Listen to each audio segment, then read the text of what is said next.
Qu'est-ce qu'il y a dans cette sphère, par exemple? Il y a deux aimants qui, en fait, simulent le champ magnétique terrestre. Le champ magnétique est incliné de 23 degrés. Donc cette sphère-là, elle est branchée donc au positif, à plus, combien vous avez avancé à 1000 volts? Là, parce que là on a 500, la chute de tension doit être, voilà.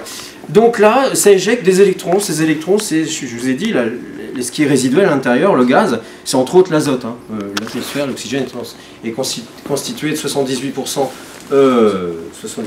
d'azote, 21% d'oxygène. Et le reste, c'est des traces de xénon, d'hélium, des gaz rares, le 1%. Donc là, on ionise justement, alors certains vont dire, ouais, mais c'est pas cette teinte-là, on ionise le gaz présent. Parce que les électrons, ils n'ont plus véritablement de blocage, c'est-à-dire dans l'atmosphère, là, ils sont libres. Parce que l'atmosphère, pour faire passer un arc électrique, il faut énormément de tension. Prenez, on va dire, l'éclair, l'orage, pour frayer un passage du sol donc au nuage, il faut des millions de volts.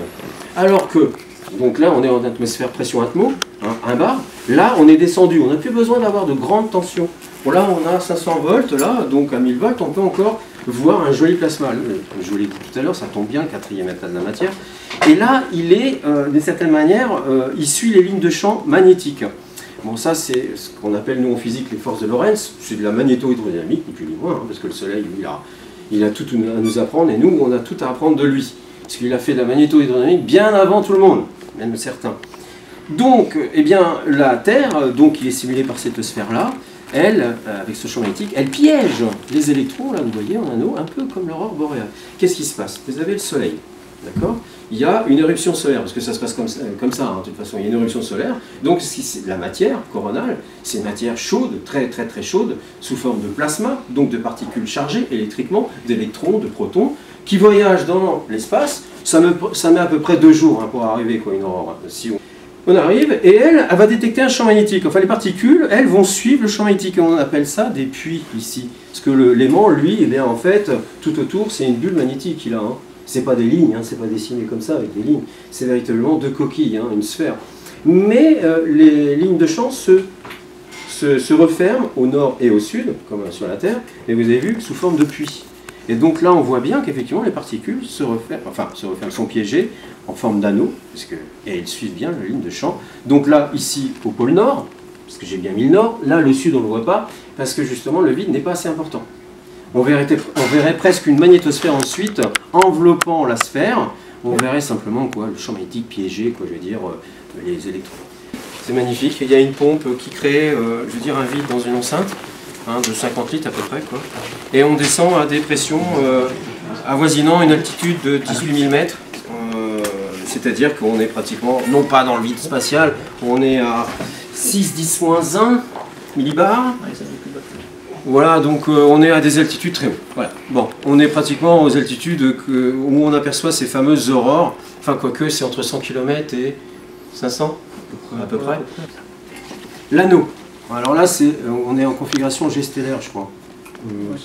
Hein, G stellaire. Donc on va imaginer qu'une étoile, donc le Soleil, c'est là, donc, et puis là il y a cette sphère qui elle aussi a 2 aimants à l'intérieur. Mais on va dire que son champ magnétique, il y a un piégeage des lignes, mais par transversalement, d'accord? Jean Lichtenstein, voilà, ce monsieur que j'ai rencontré l'année dernière, qui a fait une superbe conférence. Il est super ce gars. Alors c'est le gars, il travaille en Laponie, il a une station en Laponie, parce que quand justement il y a eu ça, les premiers observateurs étaient les Norvégiens, parce qu'il y avait monsieur Christian Birkeland, ouais, c'est ça, entre 1896 et 1900 et des brouettes, il a fait plein de manip, il dit purée mais ces aurores, enfin c'est ce qui se passe pour eux. Il y avait des grosses légendes justement norvégiennes qui passaient autour en disant c'était le Valhalla, enfin bon les Vikings et tout, ils voyaient des couleurs, ils disaient que voilà c'était des entités, des dieux, et voilà. Donc il a dit nous scientifiquement il faut qu'on les étudie quand même, étudie de plus près, et puis donc il a suivi les expériences de ce monsieur-là qui avait commencé par une sphère, pareil dans une enceinte et tout, mais il ne les avait pas positionnées comme elles ont été mises par ce chercheur au CNRS de Grenoble, qui travaille donc en Laponie. Et c'est le seul mec que je pense sur Terre qui peut appeler les gars de la station ISS, justement. Les mecs, il y a une CME qui arrive, enfin une éjection de masse coronale du Soleil, il va y avoir des aurores boréales, faites-moi des belles photos là-bas et tout. Il a même été capable de reprendre les gars de la NASA qui avaient fait une erreur sur la configuration du champ magnétique terrestre. Moi je dis chapeau, quoi, respect. Enfin bon, donc lui il a cette manie pour, d'une manière pédagogique, vous expliquer, et nous par là même, on l'a fabriqué selon ses plans, enfin moi je l'ai fabriqué, et donc voilà, pour expliquer qu'est-ce qui se passe d'une planète à une autre planète, son champ magnétique. Saviez-vous d'ailleurs que Vénus n'a pas de champ magnétique? Saviez-vous que Mars a un champ magnétique très très atténué, même si c'est en surface? Parce qu'il n'y a plus de champ magnétique. On est, je crois, 4 planètes dans notre système solaire à avoir encore un champ magnétique. Oui, oui, c'est vrai. Par exemple, Saturne et Jupiter ont des champs magnétiques, mais qui ne sont pas inclinés comme la Terre. Ils sont carrément face au Soleil.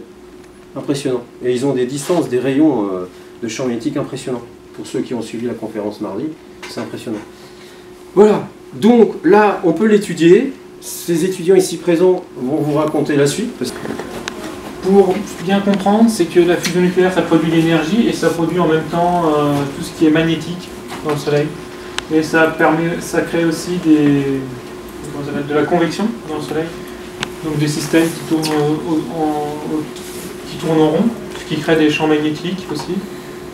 Et à cause de tout ça, on ne comprend pas encore très bien, mais c'est à cause de tout ça qu'il y a des éruptions solaires. Donc là, c'est la fusion nucléaire ici. Qui a été représenté, là c'est des atomes d'hydrogène qui ont fusionné ensemble pour former un atome d'hélium. Et là on voit la convection dans le Soleil ici à ce niveau-là. Alors maintenant ils vont commencer à présenter une éruption solaire. Alors il faut savoir, une éruption solaire est magnétisée, donc elle a un champ magnétique. Alors ici on voit souvent, ça c'est réabsorbé par le Soleil, sauf dans des cas. Et là, il y a de la matière chargée, électriquement, donc des protons, des électrons, principalement. Ce qu'il faut savoir, c'est que c'est pas de champ magnétique, ça arrive sur Terre. On n'est plus là. Donc, peut-être ça arrivera un jour, il ne faut pas espérer. Là, on voit que l'éruption solaire qui est partie a encore un champ magnétique. Et c'est de ce fait qu'on peut observer des aurores polaires sur Terre, puisque c'est ça qui va vous les présenter après. Là, on voit une vraie éruption solaire filmée. Parce que vraiment, c'est une image de synthèse, ici, c'est une vraie. Et là, ils vont nous présenter les 3 planètes qu'il y a avant nous. Mercure, qui a encore un très faible champ magnétique. Mais il est tellement faible que les éruptions solaires, ils vont taper sur le sol de la planète directement. Et du coup, il y a ionisation sur la planète elle-même, sur le sol. Vous voyez que ça contourne un petit peu la planète, là, en haut. Bon, là, on va continuer. On va passer Vénus. C'est très rare que le vent solaire passe les 3 en même temps.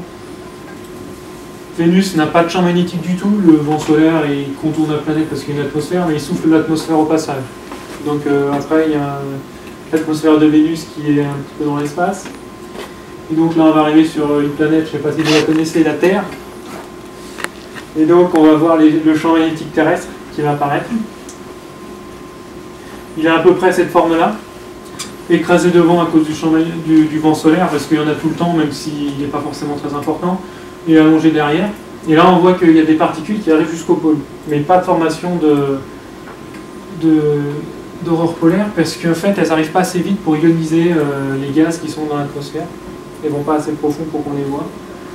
Et là, par un effet d'élastique, comme on connaît, les champs magnétiques ramènent des particules beaucoup plus rapidement. Et c'est là qu'il y a formation d'aurore polaire. Donc c'est pas directement le Soleil qui crée, mais c'est un phénomène qui est créé par le vent solaire, qui crée les aurores polaires. Et donc la couleur des aurores polaires dépend des gaz qui sont ionisés. Donc l'oxygène, c'est plutôt le vert, et l'azote, c'est plutôt tout ce qui est rouge.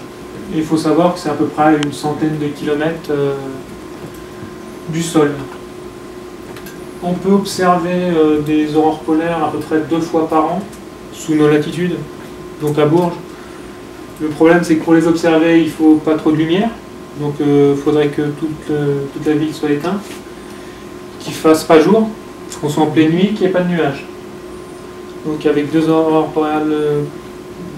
boréales pour nous, par an, c'est un peu compliqué. Après, il faut aller plus vers le nord ou vers le sud pour réussir à en observer.